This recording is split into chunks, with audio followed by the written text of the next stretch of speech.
हरे कृष्णा, राधे राधे।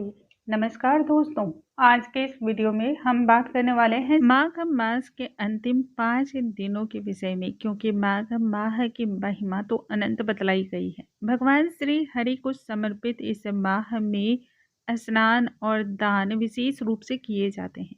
बहुत सारे ऐसे भक्तगण हैं जो किसी भी कारणवश स्नान, दान इत्यादि जैसे पूजा पाठ ये सभी कर्म से अछूते रह गए होंगे, अर्थात कि नहीं कर पाए होंगे।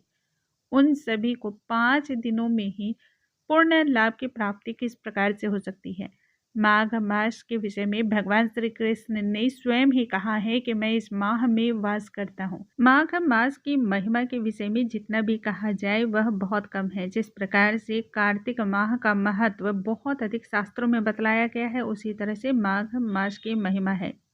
यदि जीवन भर जाने अनजाने में कोई भी पाप कर्म हो गया हो या गलती हो गई हो, अनजाने में कोई न कोई ऐसी त्रुटि हो गई हो जो वेद वेदांगों से रहित हो, तब वो सभी चीज़ें माफ़ हो जाती है माघ मास में स्नान और दान से। परंतु यदि आपने अभी तक नहीं किया है, किसी भी कारणवश आप स्नान ना कर पाए हों, नियम ना ले पाए हों, तो अंतिम 5 दिनों में करना बिल्कुल ना भूलें। एकादशी के दिन से आरंभ होकर के यह नियम जो है पूर्णिमा तक चलती है, अर्थात कि एकादशी, द्वादशी, त्रयोदशी, चतुर्दशी तथा पूर्णिमा, ये 5 दिनों का नियम है। इन 5 दिनों में आपको कुछ विशेष कार्य करने हैं और संपूर्ण माघ माह के नियम और फल को प्राप्त कर लेना है। पुण्य फल की प्राप्ति के लिए यह अचूक है। आइए जानते हैं।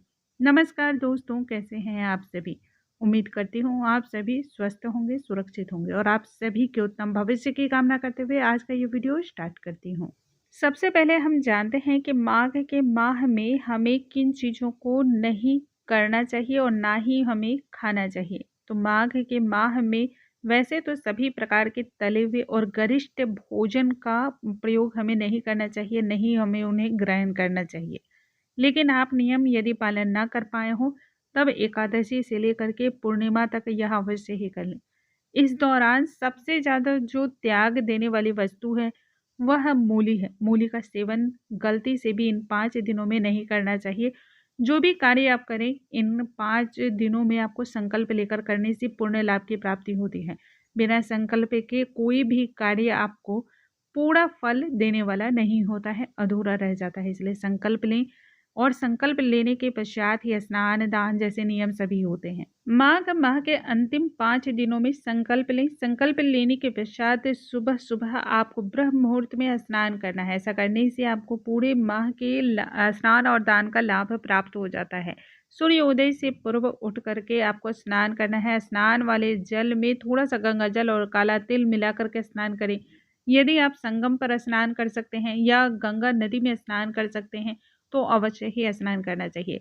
यदि घर में कर रहे हों तो उस समय माँ गंगे का ध्यान अवश्य ही करते हुए स्नान करना चाहिए। मानसिक रूप से माँ गंगे के मंत्रों का या फिर ओम नमो भगवते वासुदेवाय कहते हुए इस प्रकार से जाप करना चाहिए और उस समय मानसिक आपको ये जाप करना है और स्नान करना है। स्नान करने के पश्चात पितरों को नियमित तर्पण देना चाहिए, क्योंकि ये बहुत ही ज़्यादा शुभ होता है। पितरों के निमित्त तर्पण देने के लिए वस्त्र आपके गीले होने चाहिए। गीले वस्त्रों में ही पितरों के नाम से तर्पण दें। उस समय काला तिल अवश्य ही रख लें जल में डाल करके और उससे तर्पण देना चाहिए। इसके बाद साफ स्वच्छ वस्त्र पहने, क्योंकि ये 5 दिन बहुत ही महत्वपूर्ण होते हैं। कोशिश करना चाहिए कि पीले रंग के, नारंगी रंग के या फिर हल्के पीले रंग के वस्त्र को धारण करें। भगवान श्री हरि को ये रंग बहुत अधिक प्रिय माने जाते हैं। काले, भूले, नीले इस प्रकार के सभी रंगों का इन 5 दिनों में त्याग करना चाहिए।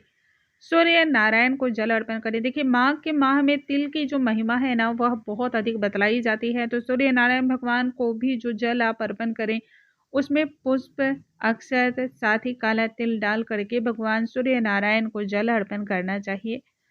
घर के मंदिर में दीप तिल के तेल का प्रज्वलित करें और यदि तिल के तेल का ना हो तब शुद्ध घी का दीपक लगाएं, उसमें थोड़ी सी तिल अवश्य ही डाल दें। भगवान श्री हरि के निमित्त जलाया गया यह दीप दान बहुत ही ज़्यादा विशेष माना जाता है।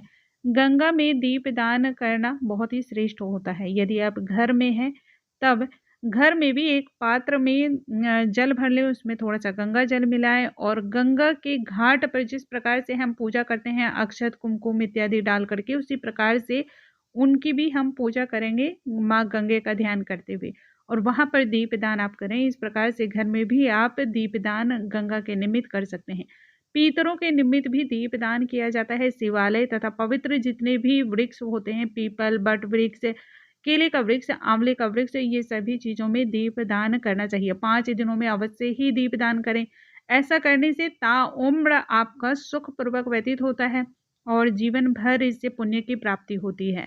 इन 5 दिनों में भगवान श्री हरि को तिल और गुड़ से बने हुए विशेष प्रकार की जो मिठाइयाँ होती हैं या तिल चक्की होती हैं, उनका भी भोग लगाना श्रेष्ठ माना जाता है।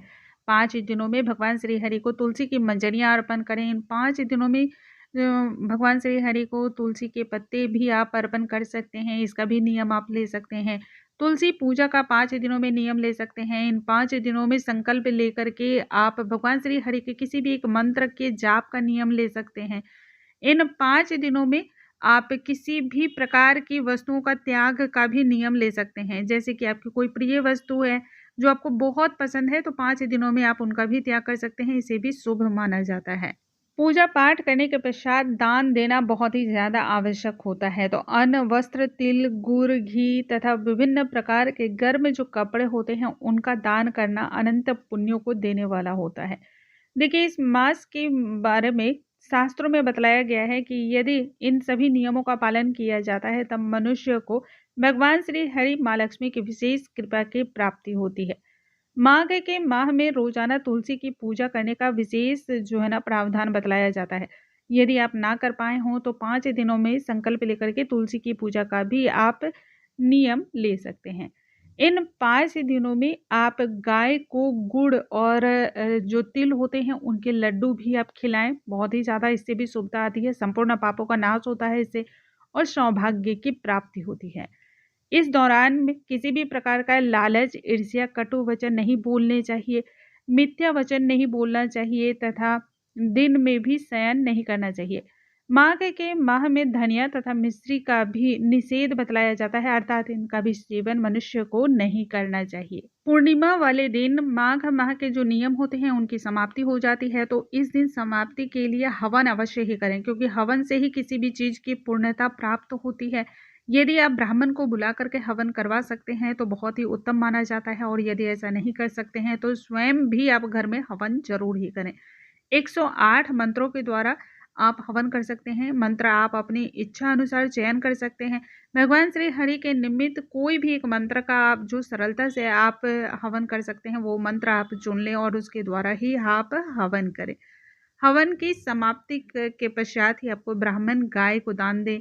मंदिर में इस दिन दान देना श्रेष्ठ माना जाता है। आप चाहें तो नियम मंदिर में भी 5 दिनों के दीप दान का ले सकते हैं। इस माह में चावल के लड्डू तथा गन्ने के दान करने से भी हजारों गुना अधिक पुण्य में वृद्धि होती है। कहते हैं एक गौ को दान करने से जो पुण्य की प्राप्ति होती है वही पुण्य प्राप्त होता है तिल के लड्डू, चावल के लड्डू और गन्ने का दान करने से। इन 5 दिनों के नियम के दौरान ध्यान रखें कि शुद्ध सात्विक भोजन को ही ग्रहण करें। दूसरे के यहाँ का अन्न और जल का त्याग करना चाहिए। इससे पूर्ण लाभ की प्राप्ति होती है तथा अनिष्ट घटनाएं भी नहीं घटती हैं। यदि आप इस प्रकार से पूजा आराधना करते हैं तो निश्चय ही आपको इससे फल की प्राप्ति होती है, अनंत पुण्य की प्राप्ति होती है।